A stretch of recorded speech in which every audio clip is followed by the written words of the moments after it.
సహస్రాన్ని అందులోని అంశాలను భక్తులకు వివరించి మన పురాణ ఇతిహాసాల్లో ఉన్న భక్తి భావాన్ని తిరుపతి అన్నమయ్య కళాక్షేత్రంలో వారం రోజుల పాటు ప్రవచనకర్త చెన్నకేశవుల నాయుడు వివరిస్తున్నారు.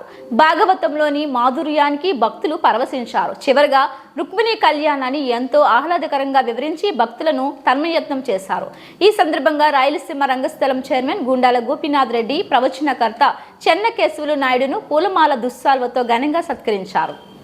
ధనుర్మాసాన్ని పురస్కరించుకొని ప్రతిరోజు అన్నమాచార్య కళామందిరంలో జరుగుతున్న భక్తి కార్యక్రమాలకి ప్రజలు విచ్చేయాలని కోరారు. ఈ కార్యక్రమంలో కేఎన్ రాజా, నరసింహ యాదవ్, కేశవరెడ్డి, కస్పా, పద్మనాభం, సుబ్రహ్మణ్యం రెడ్డి, టీచర్ తిరుమలయ్య, అన్నమాచార్య కళామందిరం నిర్వాహకులు కోకిల, కృష్ణమూర్తి తదితరులు పాల్గొన్నారు.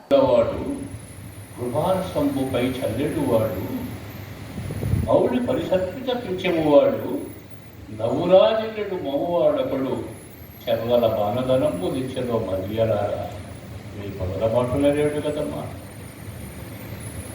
ఒకడు ఉంటాడు, మన నల్లగా ఉంటాడు. ఆయన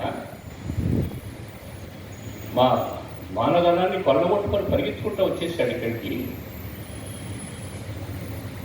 పద్మనాయనంబుల వాడు, చక్కగా తామర రేకుల వంటి కథలు కలిగినటువంటి వాడు, కృపారసంబు పై చల్లడు వాడు. ఆయన చూస్తే చాలు ఆ కళ్ళల్లో దయ, కరుణ, కృప, వాత్సల్యం వర్షిస్తూ ఉంటాయి ఆ కళ్ళు.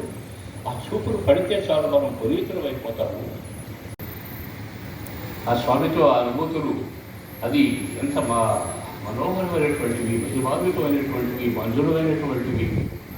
ఆ భావాలతో ఆ విశేషాలైతే ఉన్నాయి. అది ఒక్కరోజు మనం ఎప్పుడైనా కూడా చెప్పుకున్నాం. మనం ఈరోజు రుక్మిణి కళ్యాణంతో పూర్తి చేయాలి కాబట్టి ఆత్మీయులారా, నేను రుక్మిణి కళ్యాణంలో పెట్టుకున్నాను. చెప్పాను నేను, బ్రహ్మ పంపున రేవతుడు అనేటువంటి ఒక రాజు తన కుమార్తె అయినటువంటి రేవతిని తీసుకొచ్చి బలరామస్వామికి ఇచ్చి పెళ్లి చేశాడు. బలరాముని పెళ్ళి అయిపోయింది. ఆ తర్వాత శ్రీకృష్ణస్వామి పెళ్లి జరిగింది. అది ఎక్కడ జరిగిందంటే, ఖగనాథుడు అమరేంద్రుడు గెలిచి మున్సుద గైకున్న చందంబోనన్ జగతీనాథుల అతనికి ఏ ఊరు పుత్రుడు అగ్రజుడు అనగుడు రుక్మిణి నా ప్రసిద్ధమై వారు అందులో పెద్దవాడు రుక్మి 5 మందికి చివరిలో ఒక పూరి నా ప్రసిద్ధమై రుక్మిణి అనేటువంటి పేరుతో ఆ తల్లి ప్రసిద్ధమైంది. 5 మంది కొడుకుల తర్వాత గత వారం రోజుల నుంచి అన్నమాచార్య కళామందిరంలో భాగవత సప్తాహం నిర్వహిస్తూ ఉన్నాము.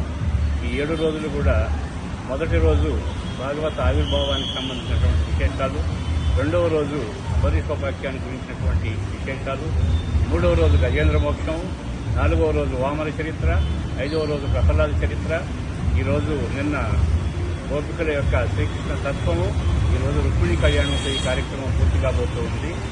భక్తులందరూ ఈ కార్యక్రమానికి ఇచ్చేసి ఆనందాన్ని అనుభవించారు. ఒక రకంగా ఈ స్వామికి సమర్పణ చేసి ఈ కార్యక్రమాన్ని నిర్వహించాలనుకున్నాము. ఆత్మీయులారా, ఇటువంటి మహత్కార్యం భాగవతం మీద మాట్లాడడం చాలా గొప్ప విశేషం.